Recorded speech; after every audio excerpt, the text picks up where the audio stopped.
नमस्कार दोस्तों, स्वागत है आपका प्रयास एजू हब के इस डिजिटल मंच पे। मैं कमल बाजी और आप मेरे साथ देख रहे हैं शिक्षक ग्रेड थर्ड टास्क आधारित टेस्ट सीरीज 1.0 के L1 के मैथ्स के क्वेश्चनों का मैं सॉल्यूशन आज आपको करवाऊंगा। पहला क्वेश्चन क्या है, देखो फ्रैक्शन से रिलेटेड प्रश्न है, बहुत ही प्यारा प्रश्न है, अच्छा प्रश्न है, ठीक है। हाँ जी, देखो प्रश्न का सॉल्यूशन करेंगे अपन। फ्रैक्शन का है, भिन्न का है बंधु। हाल ही में ये जो प्रश्न है ये यूपी टेट में पूछा जा चुका है, इसलिए इस क्वेश्चन का थोड़ा सा ध्यान रखना इन फ्यूचर अपने यहाँ इधर ना रिपीट हो जाए। देखो 37/2 है, इसकी कंपैरिजन करते रहो आप। 37/13 है, क्या मैं 37/13 को ऐसे लिख दूं 13 दूनी 26, 13 दूनी 26 और बचेगा कितना 26 और बचेगा आपके पास में कितना 11 बचेगा, कितना बचेगा 11 बचेगा, तो 11 बट्टे कितना हो जाएगा 13। तो 2 से ही 11/13 हो गया। अब 2 से ही 11/13 को क्यों ना मैं ऐसे लिख दूं 2 + 11/13, कोई दिक्कत बताओ? 2 + 11/13 लिख सकते हैं, क्योंकि 2 से ही 1/2 होता है, उसको ढाई बोलते हैं और इसको 2.5 बोलते हैं, 2 + ½ लिख सकते हैं फ्रैक्शनल पार्ट को, ठीक है। हाँ जी, तो बताओ बंधु, इसको आगे में लिखूं तो भिन्न को लिखना व्यवस्थित करना, बस दो बातें। इसको मैं लिख दूं 1/13/11 लिख दूं, कोई दिक्कत बताओ? 13/11। अब इसको मैं और आगे बढ़ाऊं तो बताओ 2 + से 1/11 का भाग दूंगा तो 11 एकम 11 बच गया, कितना आपके पास में 2 बच गया, और 2/11 लिख सकते हैं। इसको फिर मैं आगे बढ़ाऊं तो इसको 2 + से 1/1 + 2/11 लिख दूं, कोई दिक्कत बताओ? ओके, हाँ जी। इसको और आगे बढ़ाऊं तो मैं ऐसे लिख दूं, सुनना, 2 + 1/1 + 1/11/2 भी लिख सकते हैं इसको, ओके। 2 ऊपर चला जाएगा वापस, देन ये आ जाएगा 2 + 1/1 + 1 इसको लिख सकता हूं 5 से ही 1/2, क्या लिख सकता हूं 5 दूनी 10 से और बच गया 1, 5 से 1/2। फिर इसको आगे लिख सकता हूं 2 + 1/1 + 1 इसको लिख सकता हूं 5 + 1/2, क्या लिख सकता हूं 5 + 1/2। अब इसकी कंपैरिजन कर लो आप, तो इसकी तुलना करवा दो उससे। उसने क्या लिख रखा है, उसने क्या लिख रखा है बंधु, ये देखो ये क्या लिख रखा है, ये लिख रखा है 2 प्लस, तो इसको यहां लिख दो बराबर बराबर, इसको लिख दो 2 + से 1/a + 1 b + 1/c। इन दोनों की आपस में तुलना करवा दो आप इनकी सबकी, ठीक है। और तुलना करवाओगे तो यहां से एक का मान क्या निकल कर आ रहा है आपके पास में बंधु, एक का मान तुलना करेंगे तो एक का मान यहां पे 1 है और एक का मान यहां पे कितना है a, तो a बराबर तो कितना आ गया 1, ओके।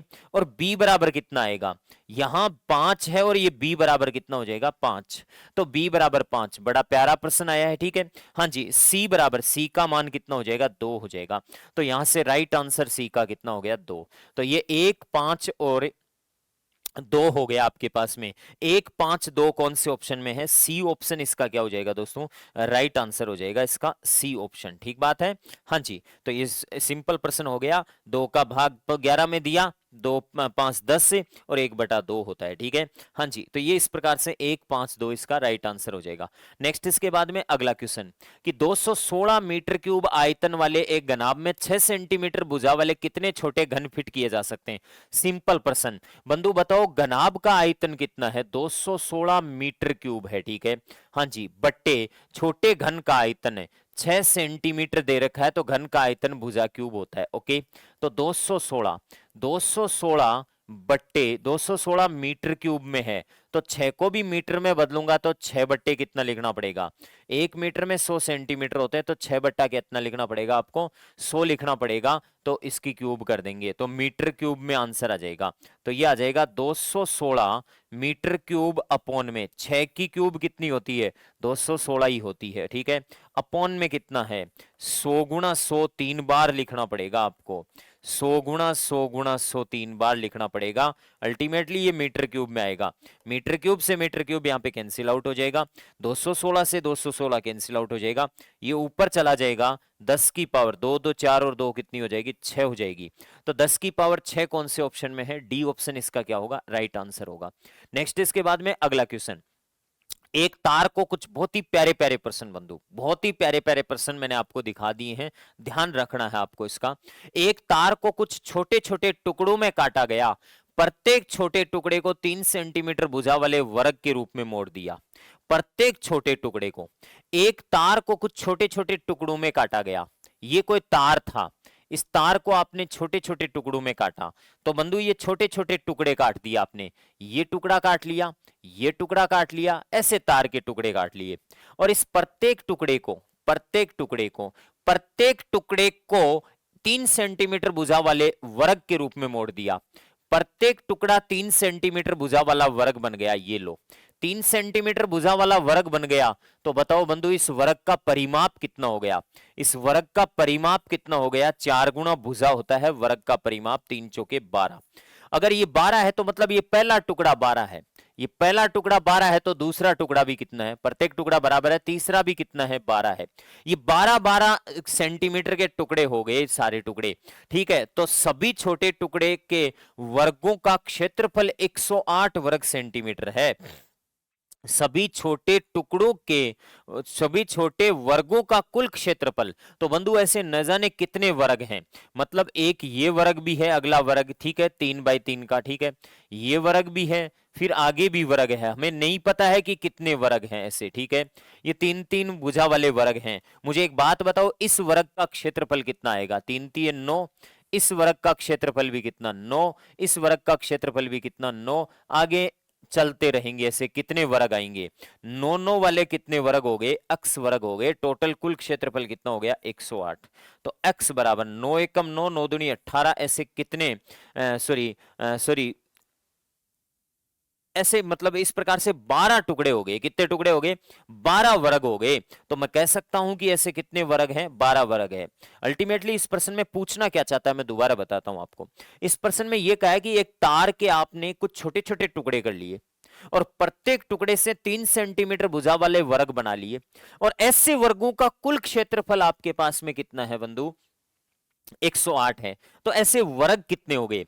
ऐसे वर्ग हो गए 12 वर्ग, और प्रत्येक वर्ग 12 वर्ग है। यहां पे कितने वर्ग हैं? 12 वर्ग हैं।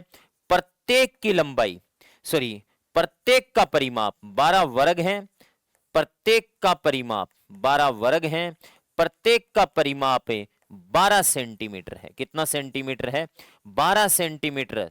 तो तार की कुल लंबाई, तार की कुल लंबाई, तार की कुल लंबाई आपके पास में आ जाएगी 12 × 12 कितनी? 144 आ जाएगी। बड़ा प्यारा प्रश्न है, ठीक है। हाँ जी, अच्छा लगा होगा आपको पेपर देख के कि वास्तव में आपको प्रयास जो परिवार है एक क्वालिटी वाला जो कंटेंट है वो प्रोवाइड करवाती है। तो आपका विश्वास आपके लिए आगामी एग्जाम के लिए सफलता जरूर दिलाएगा, ये मेरी उम्मीद है। नेक्स्ट इसके बाद में अगला प्रश्न है। देखो बंधु क्या बोल गया ये प्रश्न। ये कह रहा 3 बिनों में से वह छोटी से छोटी भिन्न क्या है, जोड़े तो परिणाम पूर्णांक बन जाए। इस टाइप का प्रश्न मैंने एक बार पहले भी दिया है आपको कि क्या घटाएं कि ये परिणाम पूर्णांक बन जाए। तो इस टाइप का प्रश्न था, लेकिन ये थोड़ा सा अलग थीम का है, सॉल्यूशन करवा के पूछ रहा है ये। तो बंधु बताओ, एक सही 1/3 को क्या लिखते हैं? 3 एकम 3 और एक 4 बट्टा कितना? 3। फिर भाग का साइन है, ठीक बात है, ओके। फिर आगे कह रहा है कि 1 सही 1/2, तो 2 एकम 2 और 1 कितना होता है? 3/2, ओके। फिर वापस भाग का चिन्ह है, ठीक है, हाँ जी। फिर आ गया 9 एकम 9 और 1 10 बट्टा कितना हो गया? 9, ओके। भाग का चिन्ह जैसे ही गुणा में बदलेगा, आगे वाली भिन्न उल्टी हो जाएगी। मल्टीप्लाई करूंगा तो 2/3 हो जाएगा, मल्टीप्लाई करूंगा तो 9 बट्टे कितना हो जाएगा? 10। अल्टीमेटली ये 3 से 3 9, 9 से 9 कट गया, ऊपर तो आ गया 8 और नीचे आ गया 10। इसको काटेंगे 2 से तो 4 बट्टे कितना आ गया? 5। ये कह रहा है कि 4/5 वह छोटी से छोटी भिन्न क्या जोड़ें जिससे परिणाम पूर्णांक बन जाए। क्या जोड़ें बंधु? इस 4/5 में क्या जोड़ूं मैं?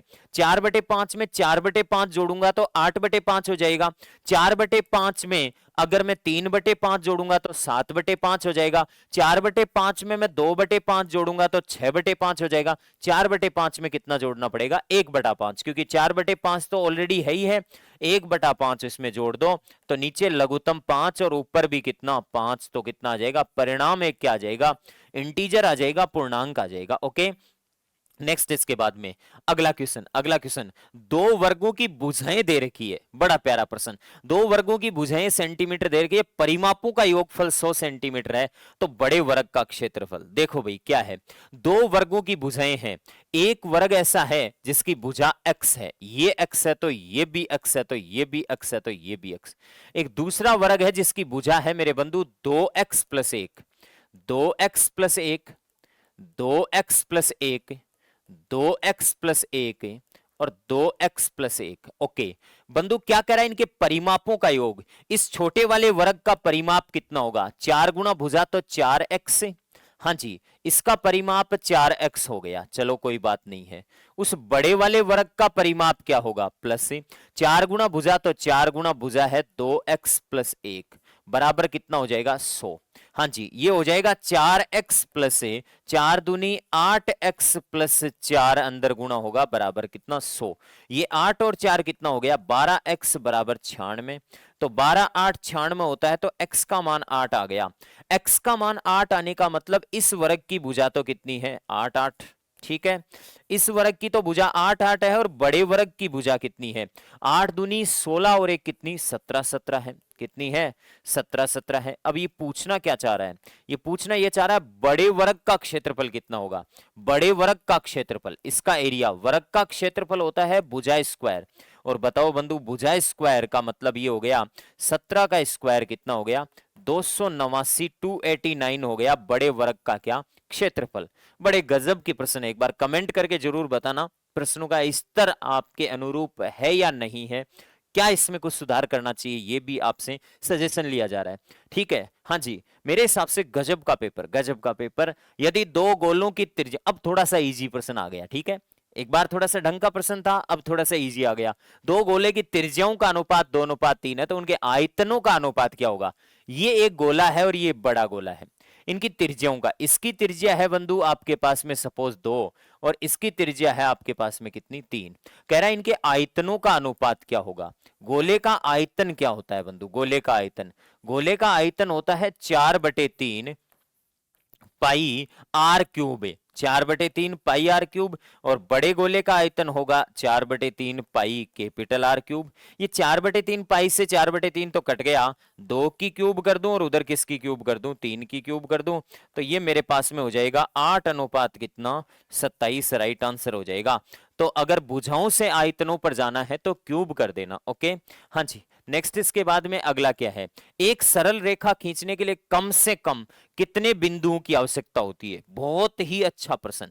एक सरल रेखा खींचने के लिए कम से कम कितने बिंदुओं की आवश्यकता होती है, 2 बिंदुओं की।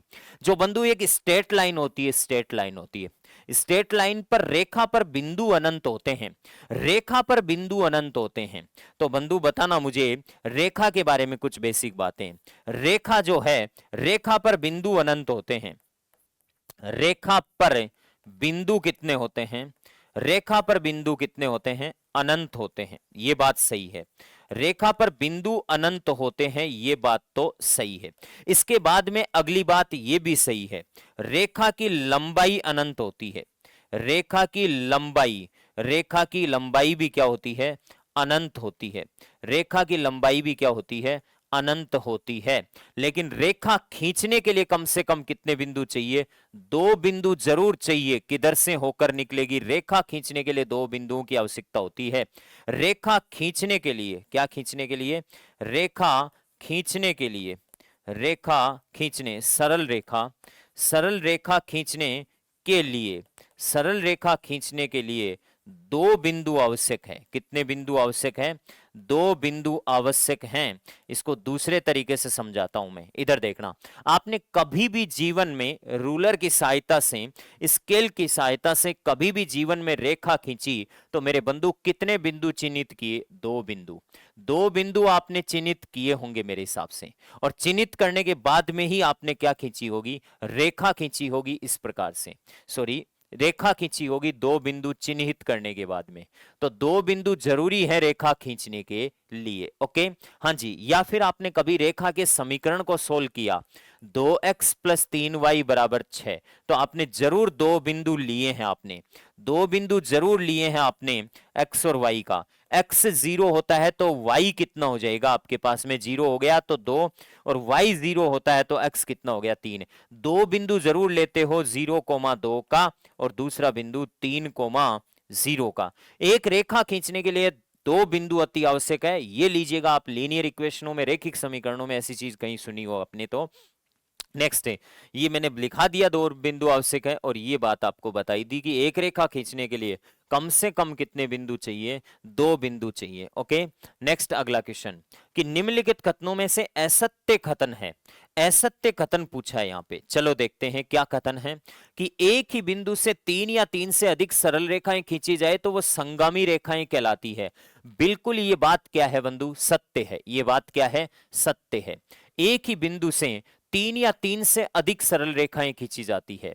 एक ही बिंदु से 3 या 3 से अधिक है, या तो आपने खींच दी मान लो 3 रेखा खींच दी, या फिर 3 से क्या खींच दी, ज्यादा खींच दी। तो बंधु ये दोनों ही पार्ट किसका है, संगामी रेखाओं का है, कॉन्करेंट लाइन का है। एक ही बिंदु से 3 या 3 से अधिक रेखा खींचते हो तो संगामी रेखाएं कहलाती है। 4 ऐसे रेख बिंदुओं से 6 सरल रेखाएं खींची जा सकती है, बिल्कुल सही बात है। 4 नॉन कोलिनियर पॉइंट्स हैं, इनसे 6 स्ट्रेट लाइन खींची जा सकती है। देखो कैसे, 4 बिंदु मैंने दिखा दिए, एक, दूसरा, दूसरी, तीसरी रेखा ऐसे, चौथी रेखा इस तरीके से, पांचवी रेखा इस तरीके से, ये लो, पांचवी रेखा इस तरीके से और छठवीं रेखा इस तरीके से। मतलब एक आयत और उसके दो विकिरण वाली सी बात हो गई। ये बात भी बिल्कुल क्या है, सत्य है। ठीक है, नेक्स्ट इसके बाद में आसन संपूरक कोणों के अर्धकों के मध्य बना कोण समकोण होता है।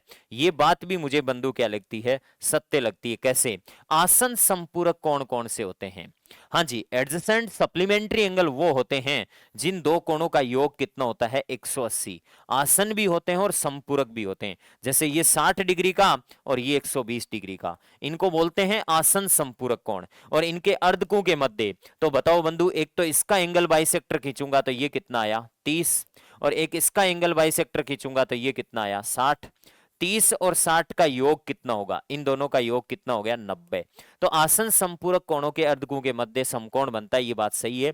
अब मुझे अगर कुछ भी नहीं पता, ये 3 अगर पता है तो मैं इसको ऑटोमेटिक क्या कर दूंगा, असत्य कर दूंगा। बिकॉज सरल रेखा की लंबाई परिमित नहीं होती है, अपरिमित होती है। क्या होती है, अपरिमित होती है, या अपन कह सकते हैं अनंत होती है।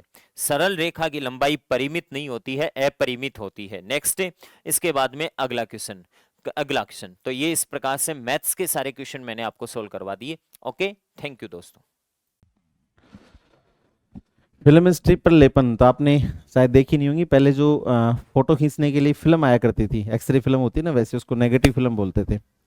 तो वो जो फिल्म है उस पर लेप होता था सेलुलोस एसीटेट का। याद रखना, सेलुलोस एसीटेट जो है वो सबसे पहले बनाया गया अर्ध कृत्रिम बहुलक है। न्यूक्लियस मतलब केंद्र, केंद्र के बाहर डीएनए दो ही जगह मिलता है, माइटोकॉन्ड्रिया और हरितलवक में। अपने पास ऑप्शन में है माइटोकॉन्ड्रिया। पौधों में जल और पोषक तत्वों के परिवहन के लिए आपको पता है जाइलम उत्तक उत्तरदायी है। कोशिका के अंदर ऑक्सीजन का उपयोग करके भोजन किस भाग में विखंडित होता है, तो आपको पता है जब भोजन का मतलब ग्लूकोज, जब कोशिका के माइटोकॉन्ड्रिया में इस रिएक्शन होती है तो CO2 H2O और ऊर्जा बनती है। तो यहाँ आपसे पूछा है किस भाग में, तो H2 भी बनता है, CO2 भी बनती है, लेकिन आपसे पूछा है पदार्थ, क्योंकि ऊर्जा जो है वो पदार्थ नहीं है, तो A और C जो है वो आपका, A और B जो है वो दोनों ऑप्शन हो जाएंगे, यानी C ऑप्शन जो है वो आपका सही उत्तर है। कोशिका भित्ति होती, कोशिका भित्ति पारगम्य होती क्योंकि इसमें छिद्र पाया जाता है, इसको प्लाज्मोडेस्माटा कहते हैं। गैल्वेनाइजेशन एक प्रक्रिया है जिसके द्वारा लोहे पर जिंक या जस्ते की परत चढ़ाई जाती है। क्यों चढ़ाई जाती है, ताकि उसको जंग से बचाया जा सके। तो ऑप्शन बी जो है वो आपका सही उत्तर है। भौतिक अवस्था में परिवर्तन लाया जाता है और पूछा से ऊर्जा के आधार पे। तो भौतिक अवस्था में जब परिवर्तन होता है तो दो तरीके से हो सकता है, या तो ऊर्जा देने पर होगा या ऊर्जा लेने पर होगा, यानी आपका ऑप्शन सी जो है वो आपका सही उत्तर है। उष्माशोष्य विक्रिया, तो श्वसन और गैसों का दहन और इसका विघटन, ये तीनों के तीनों उष्माक्षेपीय विक्रिया, मतलब इनसे उष्मा बनती है। लेकिन सूर्य के प्रकाश में सिल्वर क्लोराइड को सिल्वर और क्लोराइड में बदलने के लिए बाहर से ऊर्जा दी गई प्रकाश के रूप में, यानी ये उष्माशोष्य विक्रिया है। तो ए ऑप्शन जो है वो आपका सही उत्तर है। निम्नलिखित में से कौन सा विकल्प यौगिक नहीं है? तो आपको पता है कि पित्तल जो है वो मिश्र धातु है, और मिश्र धातु जितने भी होती हैं वो सारी समांगी मिश्रण होती हैं, यानी ये यौगिक नहीं है। तो ये आज के आपके प्रश्न थे, मुझे उम्मीद है कि आपके लिए उपयोगी साबित होंगे। धन्यवाद। Hello guys, as you know myself Praveen Swami, an innovative teacher of competitive English. Welcomes all aspirants on the digital panel of Priyas Edu Hub Seeker. आज का जो अपना सेशन है उसमें टीचिंग मेथड से रिलेटेड प्रश्न है, नरेशन से रिगार्डिंग प्रश्न है, और साथ में कुछ वोकेब में वन वर्ड वाला पार्ट है वो भी इसमें शामिल किया गया है। ये अपने रिवीजन टेस्ट सीरीज है, ठीक है, इसको रखा गया है। तो पहला जो प्रश्न है वो क्या बोल रहा है, जरा देखिए आप। फर्स्ट जो क्वेश्चन है वो क्या कह रहा है, क्या कह रहा है, what is the primary goal of the grammar come translation method. Grammar come translation method जो उसका प्राइमरी गोल क्या है उसके बारे में पूछा गया है कि इसका प्राइमरी गोल क्या है, ठीक है। तो इसमें लिखा to develop fluent conversational skill, to enable students to communicate effectively, to enable students to read and translate literature. तो जीटी मेथड जो होता है उसमें अक्सर क्या करते हैं, हम ट्रांसलेशन के ऊपर जोर डालते हैं। सर्वाधिक एम्फेसाइज जो करते हैं वो किसके ऊपर करते हैं, रीडिंग के ऊपर करते हैं। तो सटीक जो उत्तर बैठेगा वो कौन सा बैठेगा आपका, ये होगा, क्या बोलोगे कि टू इनेबल। इनेबल का मतलब होता है विकसित करना, स्टूडेंट्स विद्यार्थियों में चीज विकसित की जाती है कि बच्चा क्या करे, रीड करे एंड ट्रांसलेट लिटरेचर, और जो भी लिटरेरी पोर्शन होता है उसको क्या करे, अपनी मातृभाषा में वो क्या करे, ट्रांसलेट करे। आगे कह रहा है which skill is emphasize the most in GTM method. GT method जो होता है उसमें सबसे ज्यादा एम्फेसाइज जो किया जाता है, वैसे रीडिंग और राइटिंग दो स्किल होते हैं इसमें, ठीक है, लेकिन सर्वाधिक एम्फेसाइज जो किया जाता है, जोर दिया जाता है, वो किसके ऊपर दिया जाता है, रीडिंग के ऊपर दिया जाता है। भली बात है, आपको क्लास में पढ़ाया गया होगा, ठीक है जी। आगे कह रहे हैं कि what is the role of the native language first in the direct method classroom. यानी यूं कह सकते हैं मातृभाषा का कक्षा में रोल क्या होता है डायरेक्ट मेथड के दौरान, ठीक है। L1 का मतलब समझ गए, नेटिव लैंग्वेज, मदर टंग जिसको अपन बोलते हैं, ठीक है, हिंदी जिसको अपनी मातृभाषा क्या आ गई, अपनी हिंदी आ गई। क्या कह रहे हैं कि it is used sparingly for complex explanation, कि कठिन जो व्याख्या होती हैं उनको हल करने में इसको प्रयोग काम में ली जाता है। It is used for translation exercises, it is strictly forbidden और avoided, it is used to teach grammatical, ठीक है। तो इसको पूर्ण रूप से क्या किया जाता है, मातृभाषा को इसमें रोका जाता है, थामा जाता है, ठीक है, मातृभाषा का प्रयोग इसमें किया नहीं जाता, ठीक है, ये आपका आंसर होगा। नेक्स्ट जो बात बोल रहा है वो क्या बोल रहा है कि the bilingual method was primarily advocated by which linguist. Bilingual method है वो प्रोफेसर सीजे डॉडसन के द्वारा विकसित की गई थी, ठीक है, प्रोफेसर सीजे डॉडसन, ठीक है। बाइलिंगुअल मेथड जो अपने आप में क्या, जीटी मेथड और डायरेक्ट मेथड दोनों के बीच में मिड वे का काम करने वाली मेथड है वो कौन सी, अपनी बाइलिंगुअल मेथड है। तो सही जो उत्तर होगा वो कौन सा होगा, प्रोफेसर सीजे डॉडसन। क्या कह रहे हैं, if something happen once in a blue moon, once in a blue moon अपने आप में एक इडियम डाल दी गई, इसका राइट आंसर तक आपको जानना है। Once in a blue moon का मतलब होता है कभी कभार, बहुत ही मतलब संयोगवश बोल सकते हैं, कभी कभार हैपन होती कोई चीज, उसके लिए कौन सा आता है, once in a blue moon, ये इडियम है, इसका सही उत्तर होगा। दूसरा कह रहा है he asked me are you ready, इस सेंटेंस को चेंज करना है इनडायरेक्ट स्पीच में। तो ये ही आस्क्ड में तो ऑलरेडी इसका इनडायरेक्ट का पोर्शन सा दे रखा है, आर यू रेडी ये पार्ट आ गया, तो आर को वाला जो वाक्य उसको सिंप्लीफाइड कीजिए, you are ready, you change हो जाएगा मी के अनुसार, तो क्या बोलोगे, I was, if I was ready, ऐसा कहोगे, आपका आंसर सही माना जाएगा। तो he asked me if I was ready, ऐसा बोलोगे, आपका आंसर जो होगा बिल्कुल क्या होगा, राइट होगा, सटीक होगा जी। नेक्स्ट प्रश्न जो बोल रहा है अपना वो क्या बोल रहा है, जरा देखें अपन, ठीक है। क्या कह रहा है, she said to him please help me. Please और काइंडली वाले वाक्य जो होते हैं उनको हम इनडायरेक्ट स्पीच में बदलते हैं, तो रिपोर्टिंग वर्ब वाला जो पार्ट होता है उसमें हम वर्ब की जगह क्या करते हैं, रिक्वेस्टेड का प्रयोग कर देते हैं और प्लीज और काइंडली को हटा देते हैं। तो ऐसा कहोगे आप, सी रिक्वेस्टेड हिम, और आगे टू हेल्प, और आगे यहाँ सी की जगह लिख दोगे her, to she requested him to help her, she requested him to help her, सही आपका उत्तर है वो कौन सा है, सी ऑप्शन में है, यही आपका उत्तर माना जाएगा। अगला कह रहा है वो क्या कह रहा है, one book can use both hands equally well, एक व्यक्ति जो दोनों हाथों से लिख सकता है अच्छे तरीके से उसको अपन बोलते हैं एम्बीडेक्स्ट्रस, ठीक है, दोनों हाथों से लिखने वाला व्यक्ति क्या कहलाएगा, एम्बीडेक्स्ट्रस कहलाएगा, ठीक है। नेक्स्ट जो प्रश्न कह रहा है, क्या कह रहा है कि ए पर्सन हु इज रिजर्वर्ड, जो अपने आप में क्या होता है, रिजर्व होता है, अंतर्मुखी जिसको अपन बोलते हैं, मन की बात मन में रखने वाला होता है, किसी के सामने अपने दिल के भाव वो जाहिर नहीं करना चाहता, उसको हम बोलते हैं इंट्रोवर्ट। ठीक है, इंट्रोवर्ट होता है।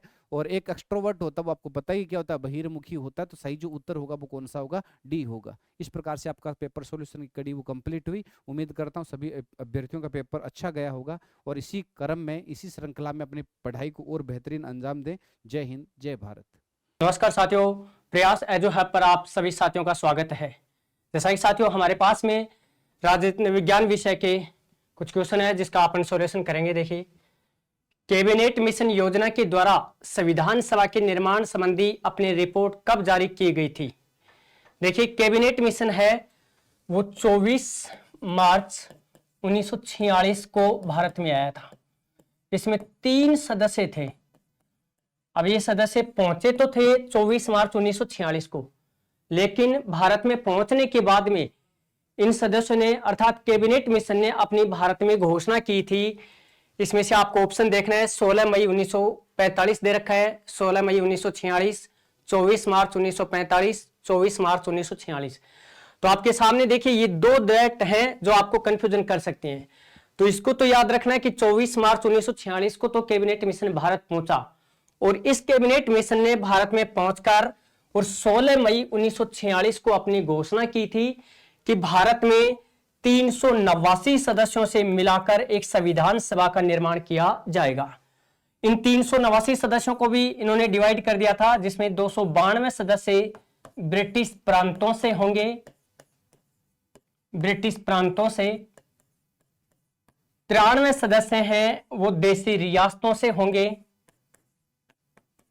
और 4 सदस्य चीफ कमिश्नर क्षेत्रों से होंगे, 4 सदस्य चीफ कमिश्नर क्षेत्रों से। इस प्रकार से इन्होंने भारत की संविधान सभा में 389 सदस्यों से मिलाकर और संविधान सभा गठित होने की घोषणा की। तो आपको याद रखना है 16 मई 1946।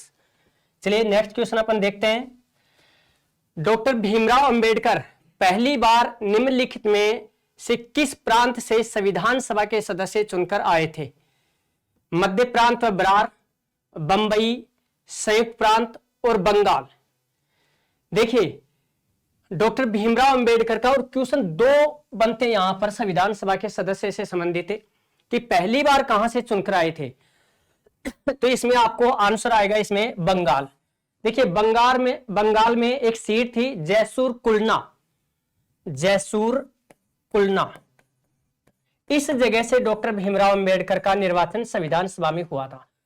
बाद में जब भारत और पाकिस्तान 2 देश अलग अलग हो गए तो ये जैसूर कुलना क्षेत्र था वो पूर्वी पाकिस्तान में चला गया था। इस वजह से डॉक्टर भीमराव अंबेडकर संविधान सभा के सदस्य नहीं रहे। बाद में इन संविधान सभा के डॉक्टर भीमराव अंबेडकर को संविधान सभा का सदस्य बंबई से बनाया गया। यहां से एक सदस्य थे एम जैकर, इन्होंने अपनी सीट खाली कर दी थी, अर्थात इन्होंने त्यागपत्र दे दिया और ये सीट इनकी वजह से रिक्त होने के बाद बंबई से चुन के आए। तो यहां प्रश्न है पहली बार कहां से आए थे, तो आपको राइट आंसर करना होगा बंगाल। चलिए नेक्स्ट क्वेश्चन देखते हैं। यह संविधान सभा में बनी कुछ समितियां हैं और आपको इनमें मिलान करना है। बहुत सारी समितियां बनी थी और समितियों के इनके अध्यक्ष बनाए गए थे, उन अध्यक्षों का हमें मिलान करना है। देखिए, इसमें एक तरफ दे रखा है मौलिक अधिकार एवं अल्पसंख्यक समिति के अध्यक्ष कौन थे। एक है नियम समिति, एक है प्रारूप समिति और एक है आवास समिति। देखिए, मूल अधिकार एवं अल्पसंख्यक समिति है, इसके अध्यक्ष बनाए गए सरदार वल्लभ भाई पटेल को। तो यहां पर अपन कर लेते हैं 1।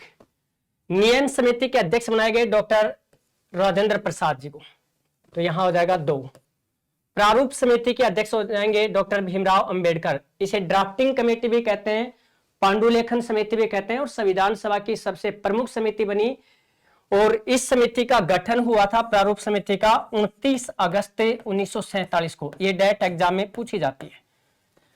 और आवास समिति के अध्यक्ष बनाए गए थे पटाभी सीता रमैया को। तो यहां तो देखिए 1 2 3 4 ऑप्शन सही हैं, तो पहला आंसर इसमें सही हो जाएगा। नेक्स्ट क्वेश्चन अपन देखते हैं। देखिए, मुकुट बिहारी लाल भार्गव राजस्थान से निम्नलिखित में से किस स्थान से संविधान सभा के सदस्य चुने गए थे। देखिए अभी अपने देखा कि कैबिनेट मिशन ने कहा था कि 4 चीफ कमिश्नर क्षेत्रों से एक एक सदस्य चुने जाएंगे। 4 चीफ कमिश्नर क्षेत्रों में से देखिए 4 चीफ कमिश्नर क्षेत्र थे, ABCD के नाम से आपको याद रखना है। ए से हो जाएगा अजमेर मेरवाड़ा, बी से हो जाएगा ब्रिटिश बलूचिस्तान, सी से हो जाएगा कुर्ग और डी से हो जाएगा दिल्ली। अजमेर मेरवाड़ा जो राजस्थान में स्थित था वो उस समय चीफ कमिश्नर था और यहां से एक सदस्य को निर्वाचित किया गया, मुकुट बिहारी लाल भार्गव। देखिए अजमेर मेरवाड़ा से मुकुट बिहारी लाल भार्गव का निर्वाचन हुआ था, तो आंसर हो जाएगा ए इसमें। नेक्स्ट क्वेश्चन देखिए, जयनारायण व्यास के संबंध में नीचे दिए गए कथनों में से गलत कथन का चयन करना है। यहां पहले तो क्वेश्चन को इंडिकेट करना है, यहां गलत कथन पूछा गया है, फिर अपने को देखना है कि इनमें से 4 में से कौन सा गलत कथन है। जयनारायण व्यास जोधपुर रियासत से संविधान सभा के सदस्य चुने गए थे, ये बिल्कुल राइट बात है कि जोधपुर से ये संविधान सभा के सदस्य बने। ये तरुण राजस्थान के प्रधान संपादक रहे, ये बात भी बिल्कुल सही है कि तरुण राजस्थान जो समाचार पत्र था इसके प्रधान संपादक रहे। 1951 से 1956 की अवधि के मध्य ये राजस्थान के एक बार मुख्यमंत्री रहे। ये बात यहां गलत हो जाएगी क्योंकि 1952 से 1954 के बीच में ये राजस्थान के मुख्यमंत्री रहते हैं, 1954 के मध्य। और राजस्थान के एकमात्र ऐसे मुख्यमंत्री हैं जयनारायण व्यास जो निर्वाचित भी थे और मनोनीत भी थे। फिर देखिए आज 56 दे रखा है, 1954 के बाद में मोहनलाल सुखाड़िया हमारे राजस्थान के मुख्यमंत्री बनते हैं और 1971 तक मोहनलाल सुखाड़िया आज तक के सर्वाधिक समय तक रहने वाले मुख्यमंत्री हैं जो लगभग 17 वर्षों तक रहे। ये मुख्यमंत्री पद पर रहते हुए चुनाव हार गए, तो यहां पर आंसर हो जाएगा क्या, सी आंसर आ जाएगा यहां पर, राष्ट्रपति सी वाला 1951 से 1956। नेक्स्ट देखिए, निम्न में से असुमेलित का चयन कीजिए। यहां पर असुमेलित मतलब गलत है, यहां पर वो हमें देखना है इनमें से क्या है कि राजस्थान से संविधान जो सभा के जो सदस्य चुने गए थे वो कौन कौन सी रियासत से गए थे यहां से, तो ये देखना है हमें। VT कृष्णमाचारी ये जयपुर से, CS वेंकटाचारी जोधपुर से, सरदार KM पन्नीकर बीकानेर से, सर टी विजय राघवाचार्य ये अलवर से, ये नहीं थे भाई, सर टी विजय राघवाचार्य हैं वो उदयपुर से गए थे, उदयपुर से, तो यहां दे रखा है अलवर, तो आपका राइट आंसर हो जाएगा डी ऑप्शन सही।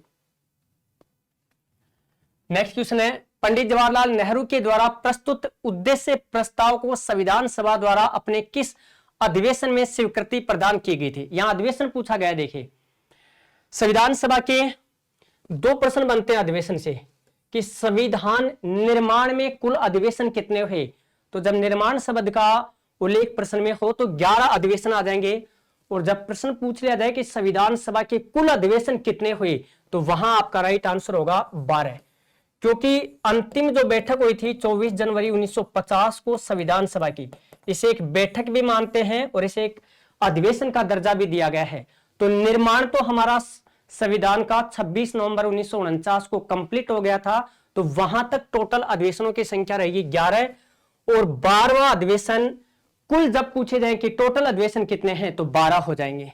और यहां प्रश्न पूछा गया कि उद्देश्य प्रस्ताव को संविधान सभा द्वारा किस अधिवेशन में पूछा गया, तो देखिए पहला जो अधिवेशन हुआ था वो 9 दिसंबर 1946 से लेकर और 23 दिसंबर 1946 तक हुआ था, तो ये पहला अधिवेशन हो गया।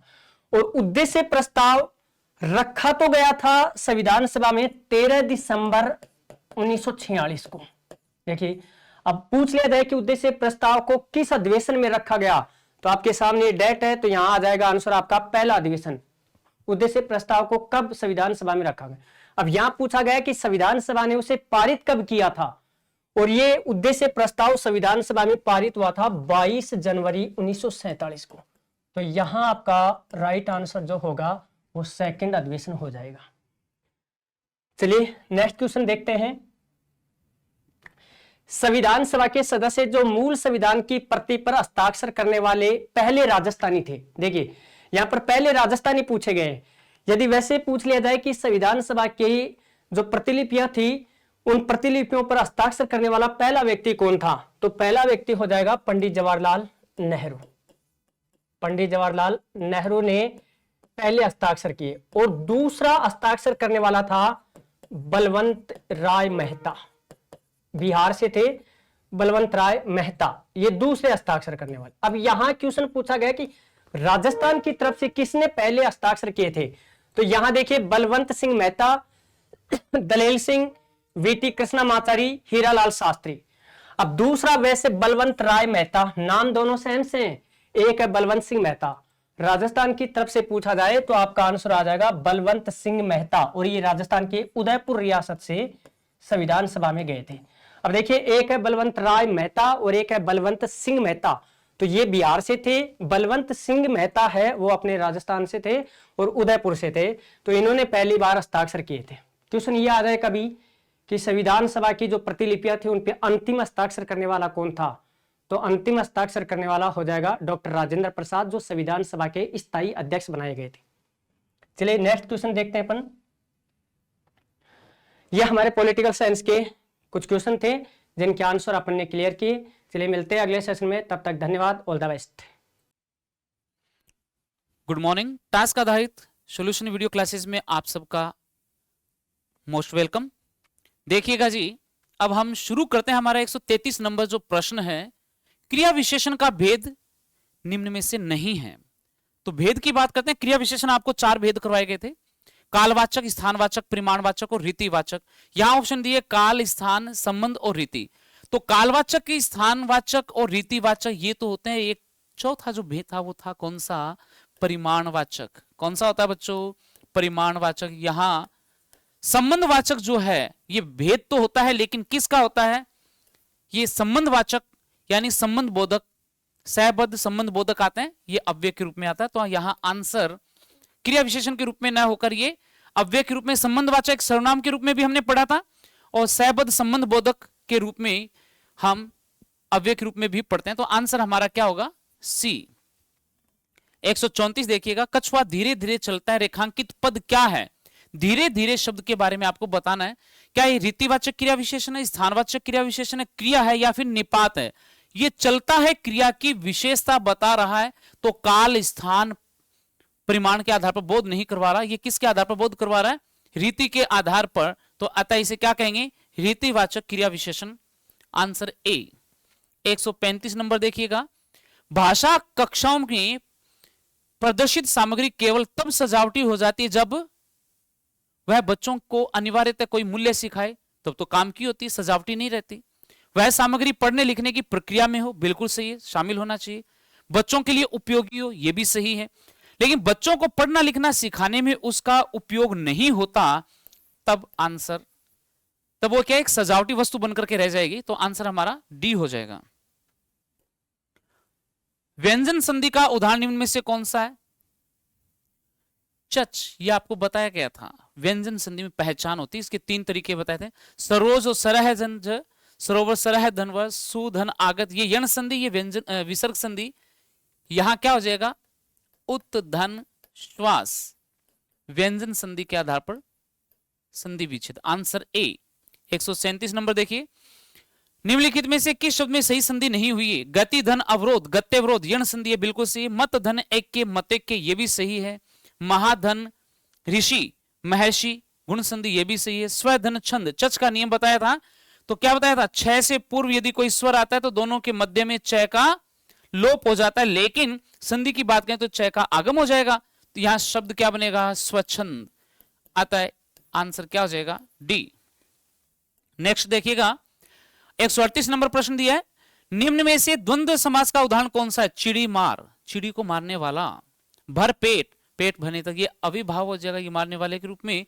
मुंह तोड़, मुंह को तोड़ने वाला। लोटा डोरी, लोटा और डोरी, ये कथन सही है, यानी आंसर हमारा डी ऑप्शन होगा, लोटा और डोरी। नेक्स्ट प्रश्न देखिए, दाल भात का समास विग्रह निम्न में क्या है।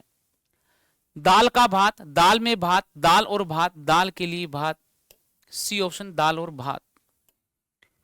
विधानसभा का समास विग्रह क्या होगा, विधान की सभा, गलत है। विधान मतलब कानून, नियम। विधान का मतलब क्या होता है, कानून या नियम बनाने के लिए जो सभा होती है वो होती है विधान सभा। विधान के लिए सभा, विधान में सभा, विधान से सभा। तो बी ऑप्शन इसका सही उत्तर है। अगला प्रश्न दिया है, चलचित्रों का शिक्षण एवं प्रशिक्षण में उपयोग किया जाता है क्योंकि इसमें देखना, सुनना व करना तीनों का एक साथ चल सकता है। यह प्रेक्षण एवं कल्पना दोनों शक्तियों का एक साथ विकास करता है।